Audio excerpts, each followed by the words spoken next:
जय हिंद दोस्तों, त्यागी trading tips में आपका स्वागत है। दोस्तों, इस वीडियो के अंदर हम बात करने वाले हैं दो शेयर के बारे में। यहाँ पर बात होने वाली है।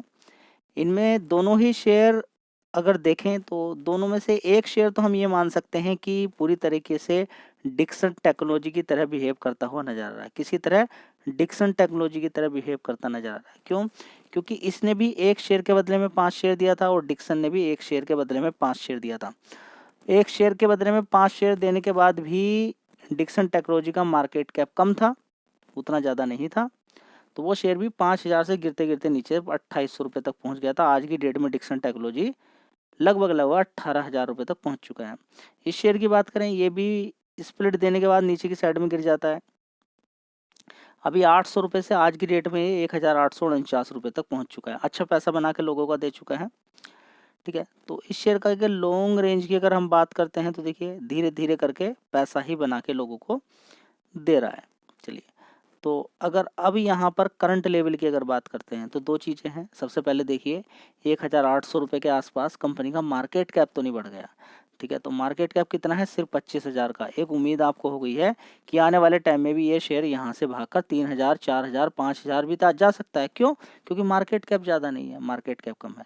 बोनस स्प्लिट दे सकता है। चलिए, तो यहाँ पर अगर हम बात करते हैं इस कंपनी की, तो सबसे पहले समझिए कि कंपनी काम क्या करती है। देखिए, इतनी सारी कंपनियां हैं, उन सभी को अपनी सेल्स बढ़ानी होती है। सेल्स कैसे बढ़ेगी?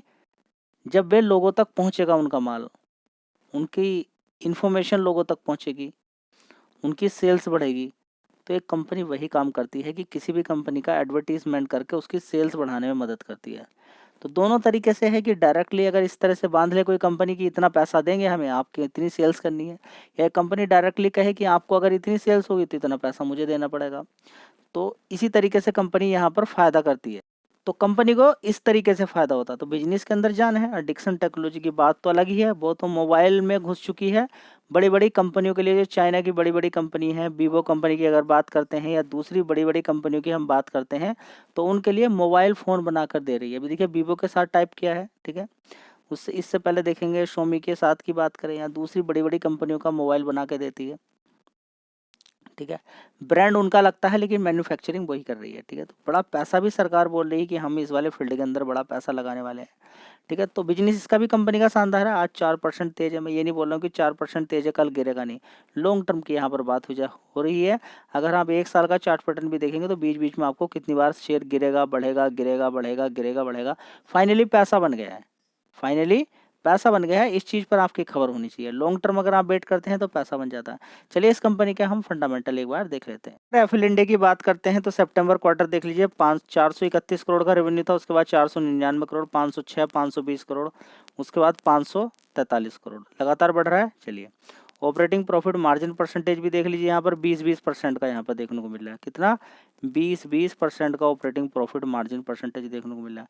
नेट प्रॉफिट की अगर बात करते हैं तो देखिए 67 करोड़ का, 77 करोड़, 87 करोड़, और इसके बाद देखेंगे 87 करोड़ है, फिर दोबारा फिर देखेंगे 92 करोड़। ठीक है, अब देख लेते हैं पूरे पूरे साल का कंपनी का प्रॉफिट कैसे बढ़ रहा है।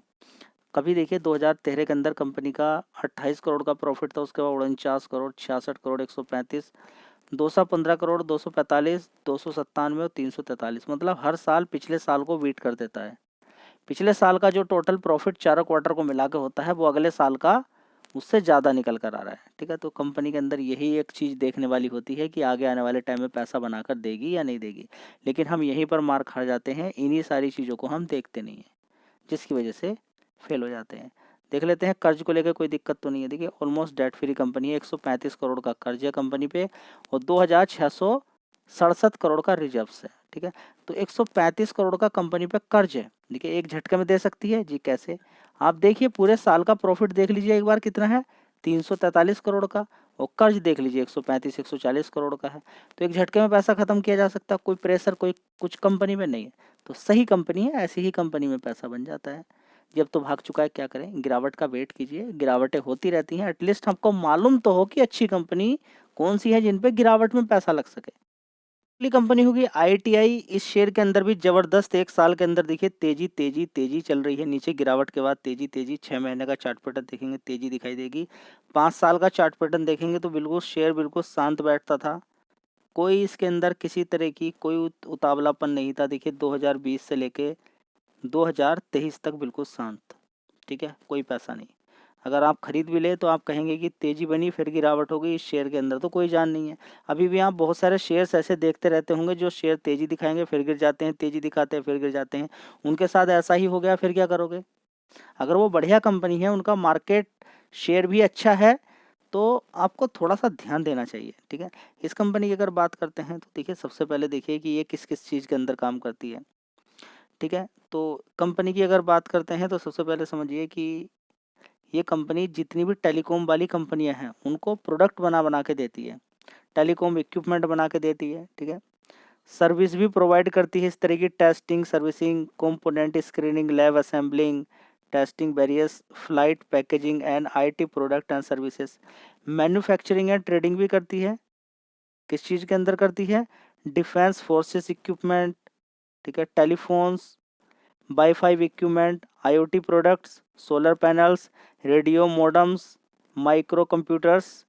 ये अभी अभी हाल फिलहाल में कंपनी को बड़े बड़े ऑर्डर्स भी मिले हैं अलग अलग जगह से, ठीक है।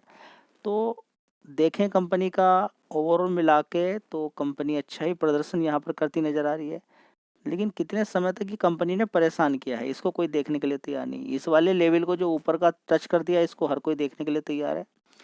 नीचे के लेवल से अच्छा पैसा लोगों ने बना लिया है, जिन्होंने 4-4, 5-5, 6-6 साल, 10-10 साल तक किसी शेयर को होल्ड किया और वो देखते रहे कि आने वाले टाइम में इन कंपनियों के अंदर अच्छा कुछ हो सकता है।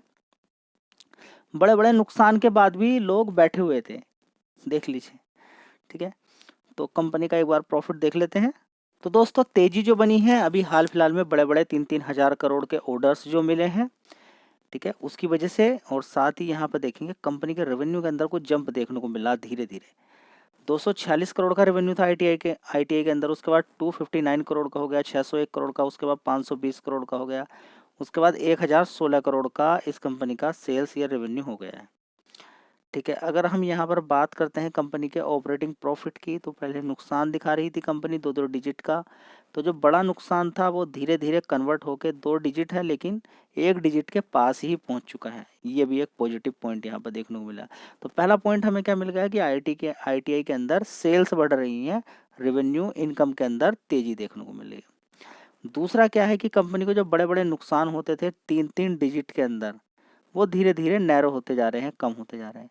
मतलब कि एक अनुमान ये लगाया जा रहा है कि इस कंपनी के अंदर ये कंपनी प्रॉफिट दिखा सकती है आने वाले टाइम में। अगर दिखा देती है तो एक पॉजिटिव पॉइंट रहेगा किसी के लिए, जो भी शेयर यहाँ पर खरीदते हैं, ठीक है। तो फिलहाल तो अभी देखिए नुकसान ही देखने को मिल रहा है, उसके बावजूद भी शेयर देखिए आसमान पे बैठा हुआ है, ठीक है। चलिए और देख लेते हैं कुछ इसके अंदर खास बात। रिजर्व्स देखेंगे 627 करोड़ का है, निगेटिव पहले देखिए 1300 करोड़ का था। बोरोइंग कितनी हो गई है? 1700 करोड़ की, 1700 करोड़ की। पहले कितने की होती थी? इतने की होती थी, 1500, 1700, इतनी की ही कर्ज लेकर बैठी हुई है कंपनी, ठीक है। चलिए कोई बात नहीं है, यहाँ पर बोरोइंग 1701 करोड़ की है, जो कि एक निगेटिव पॉइंट है कंपनी के लिए। चलिए देखिए निगेटिव पॉइंट के बावजूद भी देखिए कितना कितना शेयर भाग जाता है। 90% की हिस्सेदारी है प्रोमोटर के पास, ठीक है। तो ये घपलाबाजी कुछ नहीं हो सकती कंपनी के अंदर, एफआईज वगैरह। तो अब एफआईज की होल्डिंग 0.11% थी, अब कितनी हो गई है? 0.04%, ठीक है। तो एफआईडीआईज कभी भी अपना माल बेच देते हैं।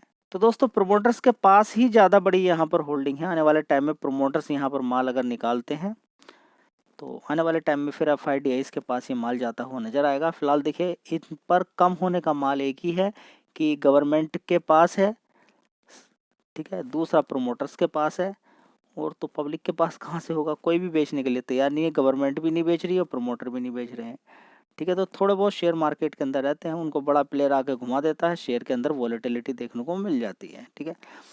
तो चाहो तो शेयर पे भी आप फोकस कर सकते हो। रिकमेंडेशन किसी भी शेयर की नहीं है, बाद में कुछ भी देखिए इस बार क्वार्टर अच्छे किसी कंपनी का आ रहे हैं, बाद में कोई अनाउंसमेंट देखने को मिल जाता है, न्यूज़ आ जाती है, ठीक है। तो दोनों ही कंपनी के अंदर आपको गिरावटों पर ही खरीदना है। चलिए।